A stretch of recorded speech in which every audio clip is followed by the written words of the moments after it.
আজ চলে গিয়েছিলাম উত্তর কলিকাতার আর একটা সুবিখ্যাত প্যান্ডেলে, যেটা তোমরা লাইন দিয়ে প্রতি বছর ঠাকুর দেখো, জগৎ মুখার্জি পার্ক। আর এখানে এবারের ভাবনা কিন্তু এআই। তো চলো দেখা যাক এখানের কাজ কত দূর এগালো।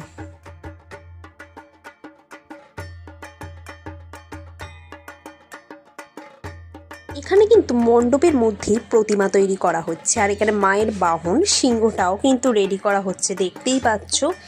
আর ঠিক বাম দিকে মায়ের ছেলে মেয়ে গণেশ লক্ষ্মী এগুলো কিন্তু গড়া হচ্ছে। এবছর জগৎ মুখার্জি পার্কের ভাবনা এআই। তো এখানে কিছু মনিটর রাখা আছে, আমি দেখতে পাচ্ছি পুরোনো দিনের মনিটর যেগুলো ছিল আগেকার। তো এই মনিটরগুলোর মাধ্যমে হয়তো কিছু দেখানো হবে, তো সেটা পুরো কমপ্লিট হলেই জানা যাবে। আর এই দিকটা হয়তো এক্সিট গেট, আমি ঠিক বলতে পারবো না। আর এখানে দেখো বাটামের কাজ চলছে জোর কদমে, আর প্যান্ডেলের কাজ কিন্তু মোটামুটি অনেকটাই রেডি হয়ে গেছে অন্য প্যান্ডেলের তুলনায়। আর এটা মনে হয় প্রবেশের জায়গা, এখান দিয়ে হয়তো প্রবেশ করানো হবে। এখানেও কিন্তু জোর কদমে কাজ চলছে। প্রতি বছরের মতো এবছর কারা কারা জগৎ মুখার্জি পার্কে লাইন দিয়ে ঠাকুর দেখতে আসছো কমেন্ট করে জানাতে কিন্তু ভুলো না। আর ভিডিওটা ভালো লাগলে লাইক দিয়ে যেও। বাই।